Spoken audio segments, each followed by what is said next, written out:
Hi, everybody!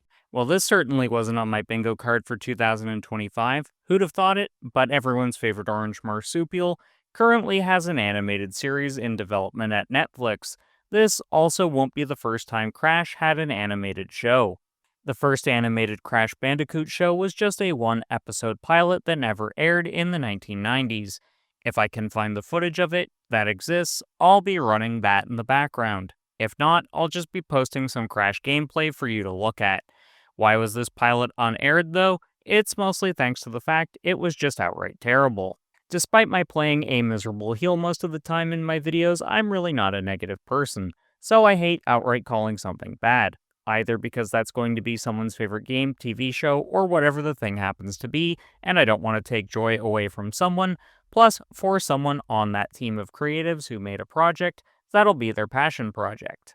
But no matter how you shake it, Crash's unaired pilot was an example of every single sin one could commit in an animation project. So it's really not surprising the project was scrapped before it could get going. Crash would appear in another animated show, but this one wasn't his own dedicated franchise. He was more of a cameo.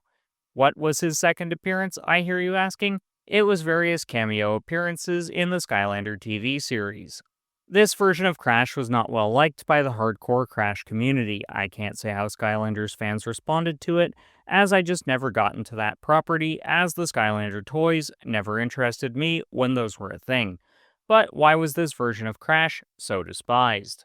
It's because people hated this version of Crash's voice. Generally speaking, Crash is mute or can only articulate some weird babbling noises.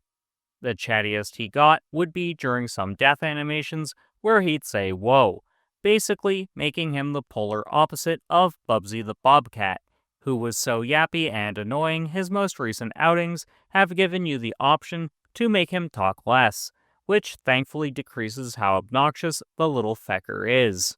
Okay, so Crash hasn't exactly had the best of experiences when it comes to dedicated animation projects. That's fine, since he has primarily been a video game character since his debut. However, Crash was effectively built off a love for Tex Avery era Looney Tunes, whose run on those cartoons lasted from 1936 through 41. Avery's style of cartoons were known for being dark, sarcastic, ironic, absurdist, highly irreverent, and sometimes sexual in nature, all done at a breakneck pace, and often poking fun at common stereotypes, some of which have aged incredibly poorly. Look no further than the infamous All This and Rabbit Stew from 1941. That certainly wouldn't fly in this day and age. But I would say Crash has all those things in spades, minus the sometimes insensitive humor. Spyro, on the other hand, definitely featured that in the 90s with the level Scorch. I'm not going to say what it was for fear of being demonetized. But if you're a fellow 90s kid, or someone who appreciates PS1 era games, then you'll know the character I'm referring to. So clearly, Crash has a lot of his roots established from Saturday morning cartoons, so he would indeed work incredibly well in an animated format. So let's break down what this Crash cartoon will need to do if it wants to be successful. Then we'll discuss some things it needs to avoid at the end of the video.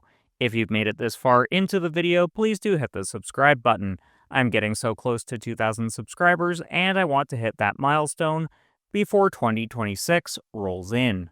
One thing this series is really going to need is the absurdist humor aspects. When you think about it, Crash Bandicoot, even in game form, doesn't really work unless things are a little bit cheeky and absurdist. It's where a lot of Crash's characterization comes from. The first game really didn't feature that too much, since it was the lightest on story and it was more about just the platforming, which was in line with video game design philosophies at the time. The second game had a bit more going on with the plot, and some of the absurdist humor shone through more. Crash pulling crystals and gems out of his arse and mouth being prime examples. I would say the third game got the balance the best, at least for the PS1 through 2 eras of games, with Twinsanity taking things a little bit too far, as some of the jokes, while funny, came far too fast and frantically, or were just lame attempts at toilet humor. So this project will have to keep the fart jokes to a minimum, whilst also knowing when to push a joke that's in bad taste. For example, I will give Twinsanity some credit despite my dislike for the game. There's a scene from that game where you were just snowboarding on Cortex down a mountain. Okay, that's pretty standard cartoon stuff. But you happen to go careening through an adult establishment, and Cortex sees his mother there. That's actually incredibly funny and a good usage of the totally quirky and over the top nature you can get with Crash. It's also insane to think that managed to get approved by the ESRB, considering that's pretty much pushing it even for a T rated game, let alone an E for Everyone game released in 2004, when they were far stricter about what they'd allow at a given age rating. It's funny to think, had Twinsanity released just a year later, which would have admittedly polished it from being a turd to a halfway competent release, probably would have gotten this rating. Anyway, that's something I think this Crash cartoon will need to do, straddle the line of good taste and sometimes cross over it, but in an absurdist and irreverent manner. Because let's face it, most people who are into this franchise are on the older side now, and while they probably do show it to their kids, if they have any, or just younger relatives, kids these days don't care about Crash the same way millennials and younger Gen X members do, because they didn't really grow up with the character, since Crash was on such a long hiatus between 2008 and 2017. It was to the point most people considered the franchise dead. The series also pretty much requires all of the characters to be over the top in some way, otherwise, it's just not Crash. Now, I'm not saying they should be as flamboyant as Tiny the Tiger was during the mutant era of games, but they should certainly lean into the Saturday morning cartoon side of things, and make the villains like Cortex and Trophy and others be incredibly campy and chewing all the scenery possible, because that is inherently baked into the franchise's DNA. Look no further than Clancy Brown, the original voice of Dr. Cortex. He was absolutely chewing the scenery to the point you'd think he was a termite. Also, smash the like button if you'd like to see Clancy Brown return to the series in some capacity. I know I would. Now that I've waffled on enough about what the series needs to do, let's quickly discuss what I think the series needs to avoid. There's a lot less for me to go over here, as they really don't need to make this all that complicated. Don't make Crash too mouthy. Have him remain mostly mute, as that works for the character, and happens to be where a lot of the comedy comes from. It's kind of like Mr. Bean in a sense. Less is more. They also shouldn't aim this show at younger kids, because that will seriously limit not just the kinds of jokes they can tell, but will also limit its potential audience reach, since Crash was kind of one of those family franchises that anyone could get enjoyment from. My dad, for example, likes Crash, especially Crash Team Racing. So, I'd say its target audience should be around 10 and up. It gives just enough leeway to get either a bit crass or a bit lewd with the humor, but not to the point it alienates the age demographic Crash was originally intended for. I was 7 when I first got into the franchise, for example.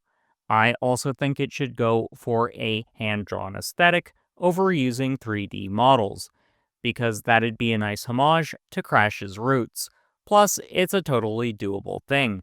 Just look at what Arc System Works have achieved with Guilty Gear Strive. Or look at literally anything put out by Vanillaware. That's pretty much their signature style. Now, I'm not saying Crash needs to look like an anime fighter or anything like what Vanillaware produce. I'm saying they need to pay homage to its roots of traditional animation. Otherwise, not a lot is needed to make this series a success. But are you excited for this cartoon, or do you think Netflix is going to fuck this up?